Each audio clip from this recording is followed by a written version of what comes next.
Hi guys, Lindsay here with Storybook Family Farm. So I made a post in the community tab because I didn't really want to have to film about this, but I don't think that YouTube algorithm has shown that post to very many people. And I don't want people to keep asking questions because it is kind of a sensitive subject for us and we do feel really heartbroken about this.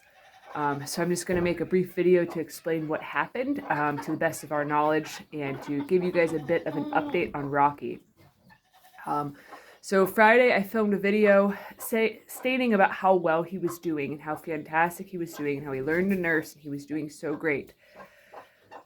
We all completely thought that he was out of the woods 100%, and I was doing regular chores. I was actually cutting up firewood, and I stopped to get more bar oil for my chainsaw, and I heard his mama yelling in here, kind of making a different call, almost like she lost him and couldn't find him. So I came in to see what was going on, and when I walked into the little coop area that was the coop side of the barn, but now it's the mamas with babies side, it's the nursery side. When I came in there, I had seen Rocky laying on the ground. He looked like he was dead. I thought that he was dead. I picked him up. He was very cold, but his heart was still beating. He was still breathing, but not very well. So I actually picked him up, took him in the house, gave him some stuff called lamb and kid paste that we had on hand. It's supposed to be kind of like a boost type thing to try to help out. And I pretty much just held him for over an hour, and then I put a heating pad on him to try to get him to warm up. But the entire time you could tell that he was struggling to breathe. I kept stimulating him to try to get him to breathe more, to see if maybe if I was able to keep him alive for long enough, maybe some of the medicines would like do something. But honestly, he was really too far gone.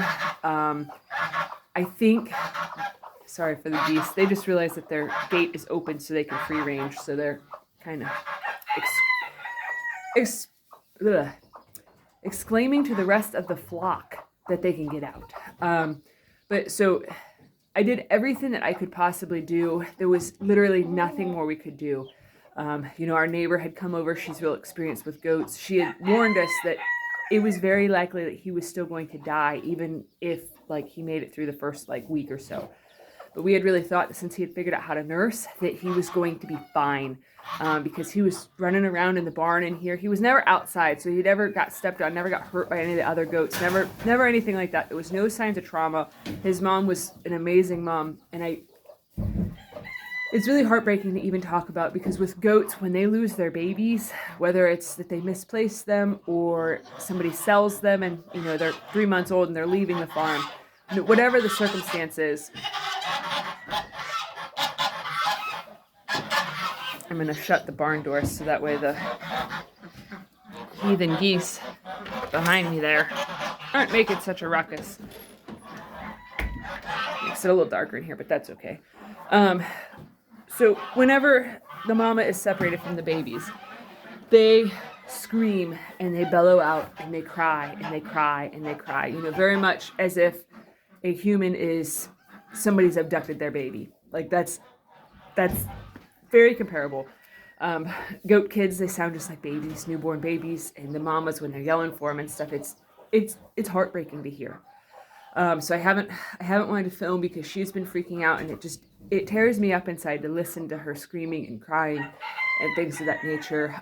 Thankfully, I think that she thinks because I took him out of here that he's in the house and stuff, because she's been surprisingly calm yesterday and today.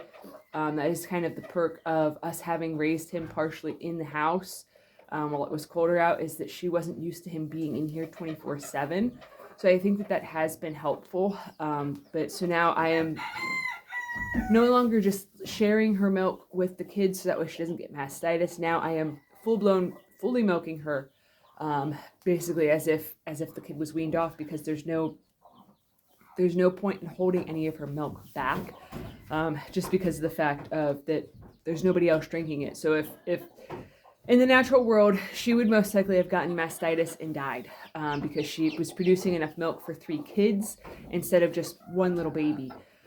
So it's kind of one of those things where humans have to intervene. But with that being said, she is still producing a ton of milk. She's doing really well. This weekend we actually figured out how to operate a electric milker thing, an you can tell it's early morning and I've only had 1 cup of coffee.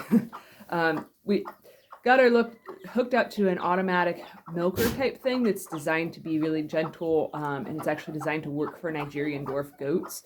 And that has actually gone really, really well. Yesterday was my first time using it, so today I still have to milk today, but she's still on average giving us like 4 to 5 cups of milk a day. So I mean that's impressive for something that only is like 45 pounds. So it's kind of mind-blowing. But I'm going to end this here because I have nothing else left to say about Rocky except for this was a very, very sad and traumatizing experience for us. So far, we have not had very good luck with kidding. It just continues on that kidding season is a very, very stressful and difficult season.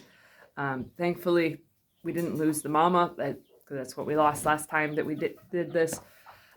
So I'm glad that we lost the kids instead of the mom, because the mom, we've been raising her for over a year. Like, we are much more attached to her than we are the one that just came and left. But it is still very, very sad for us, very heartbreaking, and we are incredibly nervous and apprehensive yet again for the other mamas to kid. So hopefully this will be the only mishap with kidding this season. But yeah, definitely makes us a little bit more cautious about getting attached, I suppose. But yeah, so if you guys are enjoying videos like this where I'm just open and honest with you and sharing the realities of what homesteading really is, please give this video a thumbs up to help boost the algorithm on Facebook and on YouTube, just because the videos, for some reason, they haven't been being shown to very many people, and I'm not sure why all of a sudden they're not. So anytime that there's interaction on you guys' part, it actually helps the algorithm to broadcast the videos to a bigger audience. So yeah, that's my only spiel about that. So thanks for watching. Have a good one, guys.